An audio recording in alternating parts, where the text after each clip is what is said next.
कुंदन बाग हैदराबाद के सबसे महंगे एरियाज में से एक है। यहाँ के बड़े बड़े घर, सीनिक पार्क्स और ग्रीनरी लोगों को अपनी तरफ काफी अट्रैक्ट करते हैं। मगर क्या आप जानते हैं कि इसी एरिया में एक ऐसा घर भी है जिसके आसपास कोई भटकना भी नहीं चाहता। साजिद नाम का एक चोर कई दिनों से कुंदन बाग में बने एक घर पर नजर रख रहा था। वो काफी बड़ा था और साजिद को पता था कि कुंदन बाग में होने की वजह से उस घर में काफी अमीर लोग रहते होंगे जिनके पास खूब सारे पैसे और गहने भी मिलेंगे। पर उस बड़े से घर में ज्यादा चहल पहल नहीं थी। ना ही कोई वहाँ आता था और ना ही कोई वहाँ से जाता था। साजिद रोज घर से थोड़ा दूर खड़ा होकर अंदर रहने वाले लोगों की परछाई देखा करता था। वो ये नोटिस करता था कि आखिर घर में कौन कौन था और वो लोग रात में कितने बजे सोने चले जाते थे। साजिद ने एक रात उस घर में चोरी का प्लान बनाया।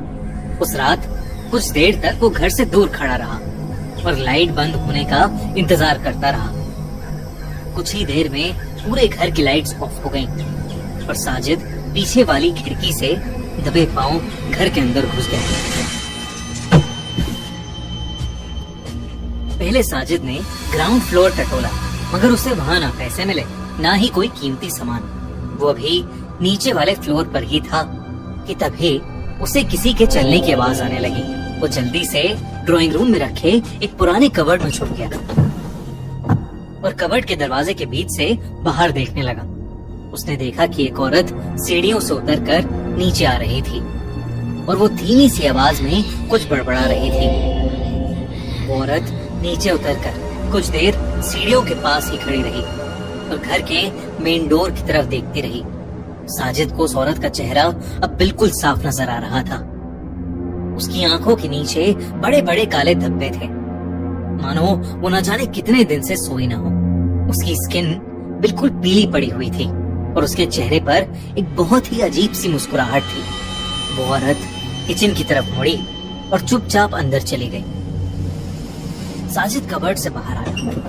उसने अपने बैग से एक चाकू निकाला और उसे हाथ में पकड़े हुए ऊपर जाने लगा कि तभी किचन से उस औरत की चीखने की आवाज आई।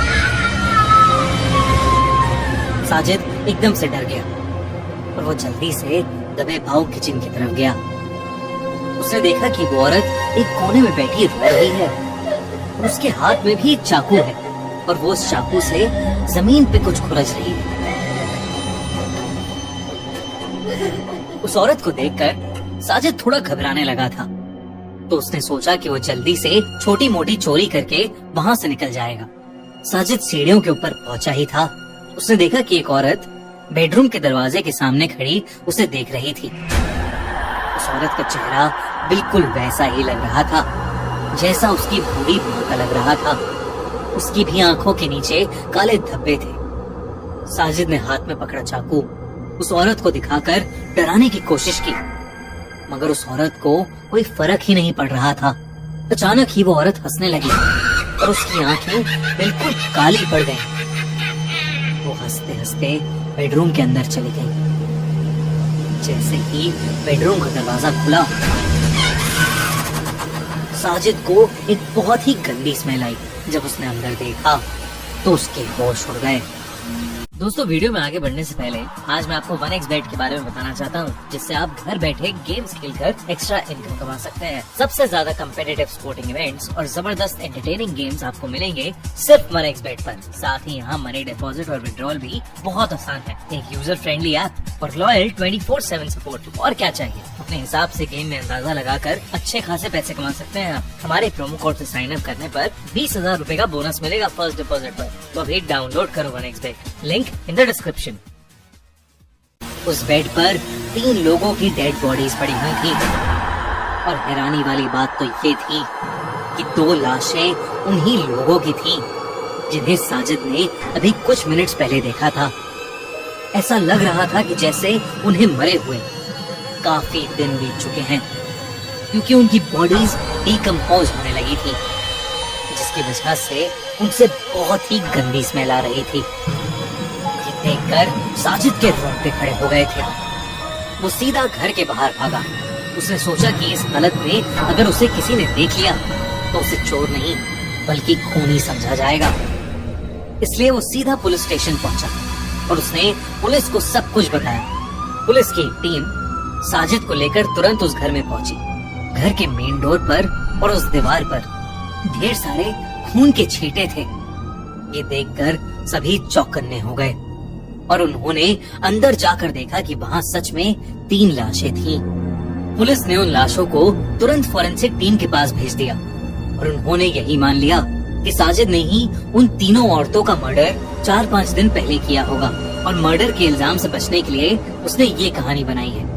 मगर कुछ ही दिनों में उन बॉडीज की फॉरेंसिक रिपोर्ट आ गई, जिसे देखकर पुलिस भी बहुत शॉक में पड़ गई। उन लोगों की मौत 4-5 दिन पहले नहीं बल्कि 6 महीने पहले हो गई थी। रिपोर्ट के मुताबिक उन लोगों ने जहर खाकर अपनी जान ली थी। इन्वेस्टिगेट करने पर पुलिस को बेडरूम के पास से एक फिनाइल की बोतल भी मिली। मगर सबसे ज्यादा डरावना एविडेंस था काला जादू करने का सामान। घर में ढेर सारा तंत्र मंत्र का सामान बरामद हुआ था।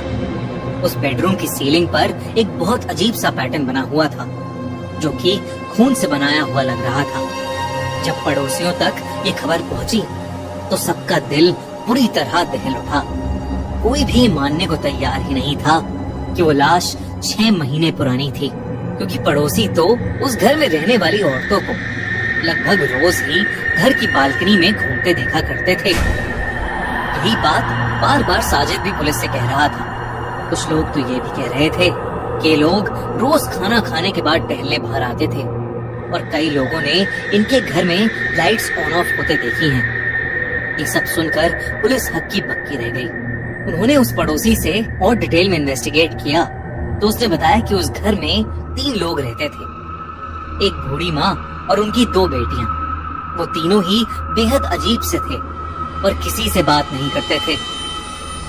उस घर के ओनर विश्वनाथ की डेथ के बाद उस घर में अजीब अजीब सी चीजें होने लगी थीं। पुलिस ने अपनी फाइनल स्टेटमेंट में यही रिकॉर्ड किया कि उन तीनों लोगों की मौत 6 महीने पहले ही हो चुकी थी और उन तीनों की मेंटल स्टेट ठीक नहीं थी, जबकि नेबर्स और साजिद की स्टेटमेंट्स बिल्कुल अलग थी। 2002 में हुए इस केस के बाद से कुंदन बाग के इस घर को लोग विचेस लायर बोलने लगे। आज के समय में कई टूरिस्ट्स इस घर को देखने आते हैं और वो ये सोचने की कोशिश करते हैं कि आखिर इस घर में हुआ क्या होगा। आपको क्या लगता है? कुंदन बाग विचेस लायर से जुड़ी कुछ और भी बातें हैं जो हमने अपने इंस्टाग्राम पेज पर रिवील की हैं। तो जल्दी से हमारे इंस्टाग्राम पेज खूनी मंडे को फॉलो करो और देखो इस घर से रिलेटेड और भी कई सारी बातें। और अगर आपको ये वीडियो पसंद आई तो ऐसी ही दिल दहला देने वाली हॉरर स्टोरीज के लिए हमारे चैनल खूनी मंडे को अभी सब्सक्राइब करो।